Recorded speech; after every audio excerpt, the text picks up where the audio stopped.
Tonight, the Hurricanes are in Winnipeg.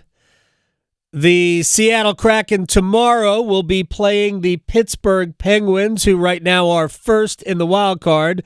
Meanwhile, the Kraken are third in the Pacific Division. I'm sure John Forslund had both of those things on his bingo card. He is not only the voice of the Kraken, also Monday Night Prime on TV nationally, especially, well, I guess nationally in Canada, and he joins us. How are you, sir? It's been a minute. Hey, Adam. How you doing? Great to hear your voice here. It's great. It's better to hear yours than it is to hear mine, John. I don't know about that. Your team's been playing very, very good hockey, and last night, I just want to start there because I really wanted to ask you about Connor Bedard, and I know you saw him last night. But your squad's been playing really well. 3 goals in the third to turn around a 2-0 deficit and win that game. What's been the secret for the Kraken? The coach. I think Lane Lambert has come in with an approach which has led them back to some semblance of an identity, which they lost completely last year. They'd gone into the abyss, so to speak. They'd lost their way defensively. There was a lot of things in terms of how they wanted to play last season that led them to become a faceless team. And so what he had to do is come in and sell his program and do it from day one and lay a strong foundation down of solid defensive hockey based on hard work and commitment with all kinds of accountability. Now, those are things that every coach looks for. That's nothing new. That's nothing, off the charts or we're not brainstorming here. This is just basics, and that's what they had to get back to. And, it's an interesting group because it's a team that still has holdovers from the initial expansion list. Yep. And it's a pretty good locker room with some good veterans that know how to play. But there's also an infusion of young players now because, you're in year number 5 of this program, and the drafted players are getting ready to matriculate and have to the NHL. So it's been a good story so far. They play a grinding style, defensive style. It's hard to play every game like this and stay injury-free, but that's what they're going to attempt to do. Yeah, the Hurricanes aren't even playing, even like pretending to stay injury-free. They're doing that. There's been injuries all over the league. We see Connor Hellebuck's going to be out for about a month and a half. We had injuries at team dinners with Jack Hughes, and Eetu Luostarinen apparently had a barbecue mishap. I don't even understand we got to put these guys in bubble wrap. It's hard enough to play this sport and stay injury free, let alone getting hurt away. Didn't Victor Rask one year have a sweet potato injury? Yeah, he cut his finger chopping sweet potatoes at 12:30 a.m. or something like that. Yeah, we gotta hire somebody else to do that. People. Yeah, all right. What?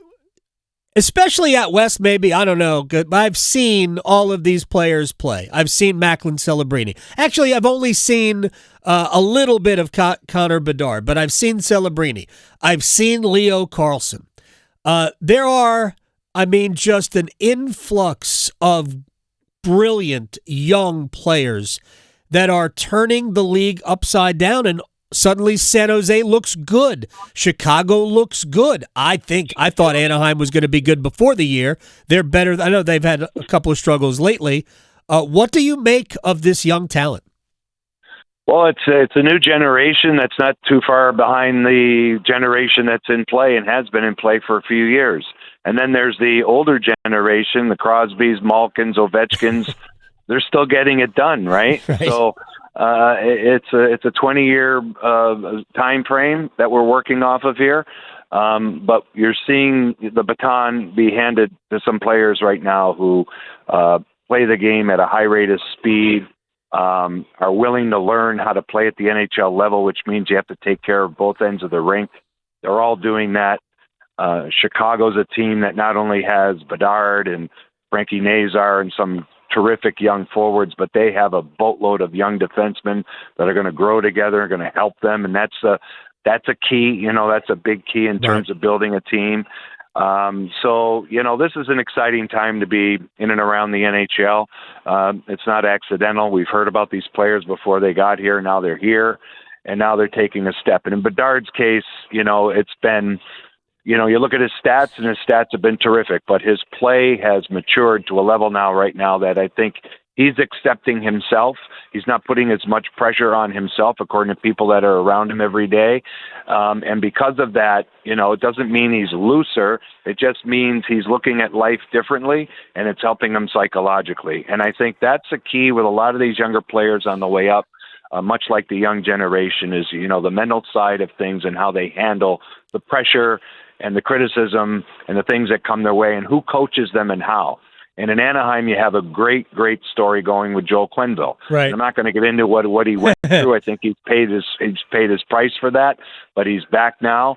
And what he does bring is a fatherly figure to a team that probably needs it. That's gone through, the Cronin era, where they kind of push back as young players against a hard-nosed approach with my way or the highway.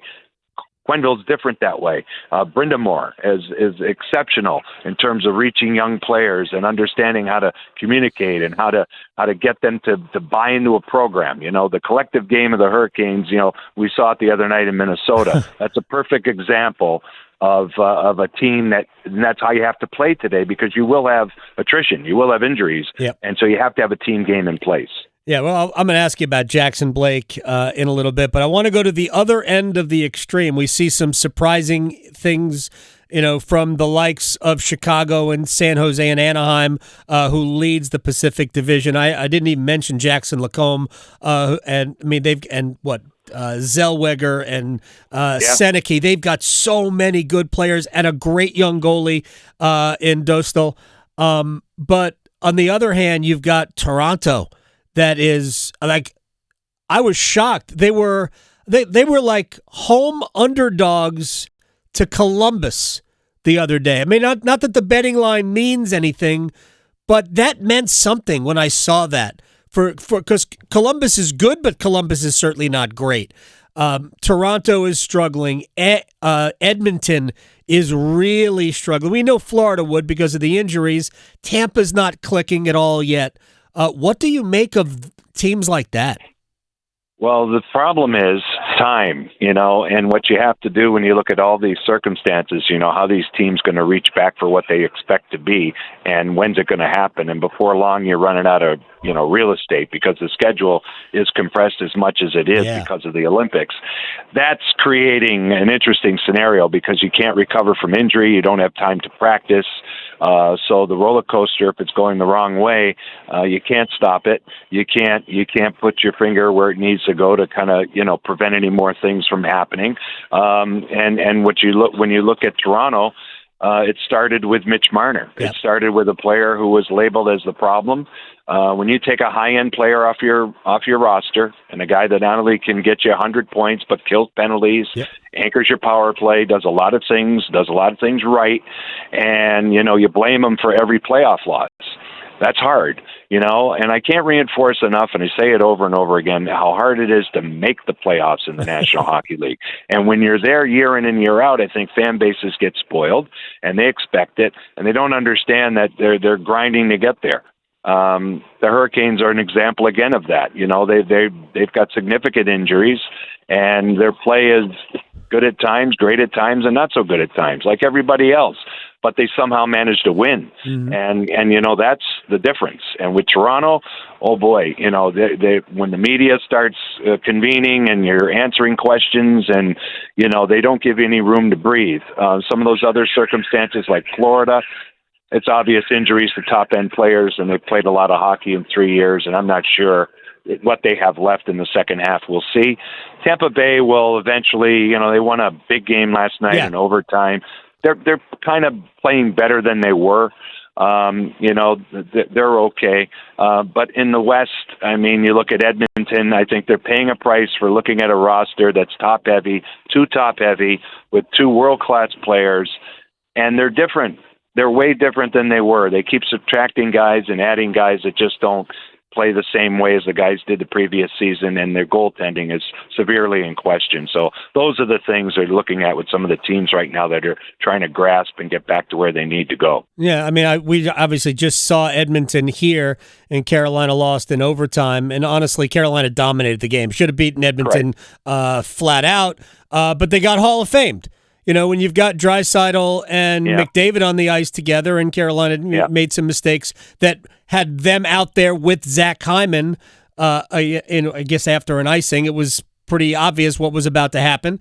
And those three guys, really, because Hyman is a world-class player too, those guys can win a game for you by themselves, and that's really what happened. Carolina's not gotten great goaltending. It's below league average. Freddie's this has been the worst stretch I've seen Freddie Anderson have as a Hurricane. Kochetkov's played 2 really good games and 2 not so good games. So Carolina's got some goaltending issues to kind of work out. But I want to ask you about one player for the Hurricanes. What have you seen in year 2 from Jackson Blake? Well, that was one for the ages the other night. I know he had about 70 or 80 people there to watch him play, but that happens a lot too, and nothing happens, right? So it's terrific. And when you look at what they have, when you look at DNA and identity, he fits the bill with Jarvis and Stankoven, and you just go down the list of the players that play hard, play with a high level of talent, will push the other team to the brink of making mistakes. And I think that's how the Hurricanes go about it. They wear you down. They put you in a position where at some point you're trying to catch your breath as a team against them, and you can't. And he's a terrific player with a big time motor, But to me, he's a lot like Seth Jarvis is, and Logan Stankoven's a winner. And you've got guys like that are going to come to work, and Rod doesn't have to worry about mistakes of omission. It's always mistakes of commission, and you can take that as a coach. It's when guys blow assignments or bad line changes or things like that, or unwilling to work and compete for pucks and win battles. They don't have a problem with that when they throw some of those guys over the boards. And Blake is one of those players. He's just going to continue to grow and become better and better. And terrific hands, nice release on his shot, plays at a high rate of pace. And again, is willing to work hard. And his dad did that for a number of years. He was a hardworking center with great skating ability, and so he knows how to play. He does. All right, final thing for John Forslund. I could talk all day with you. If you go and, if you look at the top team, and right now it's Colorado, I'll leave Colorado out of it because they, so far this year are, heads and shoulders better than everybody else. But the next team is Dallas at 29 points. 23 points is 7th in the East in a wild card chase. 23 points is 6th. It's Edmonton in the West. I realize we've only played a quarter of the season, but there's nothing between these teams that are outside and inside. 92 points might make the playoffs in both conferences. What do you make of the amount of parity is not the right word because that suggests mediocrity. In some cases, it's probably true. But what do you make of how tight it is? Well, it leads us to Gary Bettman's 2 favorite words: competitive balance. Right? He talks about it ad nauseum. You can't say parity to him; he'll have a heart attack, and he doesn't like that.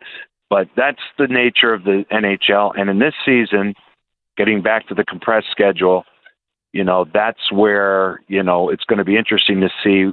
You're right. We're at the quarter pole, and it feels like we've played 3/4 of the season already. Yeah. Okay, and I can tell you that because I'm virtually doing a game almost every night. That's my own fault for working for 3 networks, but I'll take it. But the players, around the league, as I get in the locker rooms and talk to many of them, that's what they're talking about, is how they don't really get a chance to recover. And if it's physical, then it's going to affect your roster. If it's mental, it's going to affect your play. If it's coaching, it's coaches who go to their room and pace because they can't practice. And they need to get out there. But if they do, they'll tire the guys out and they won't have anything left. And then you're traveling all over the place. You look at the amount of back-to-backs around the league. And I know the Olympics are, a big deal, obviously. And the players want this best-on-best competition. Okay. And it might be, another 4-nation scenario, maybe, but maybe not. maybe it won't be. Maybe there's going to be more countries that's going to make it a little bit different. And I don't know if I'm at the ownership level, which I'll never be, but if I was, I wonder if, how you're feeling about your assets playing through a season like this, if they get to the Olympics, and if they get to the Olympics, how they are after the Olympics. And then all of a sudden, the calendar is going to be mid-April. And you know what happens then. Yeah. And so we'll see. This is an experiment, and unlike anything we've seen before, we'll add 2 more games next year. We won't have the Olympics, but it's a lot of hockey. It really is. Charlie McAvoy didn't play again after 4 Nations. Matthew Tkachuk was out for the rest of the regular season. Certainly came back, didn't hurt Florida. They won the Stanley Cup anyway, but we now have injuries going in.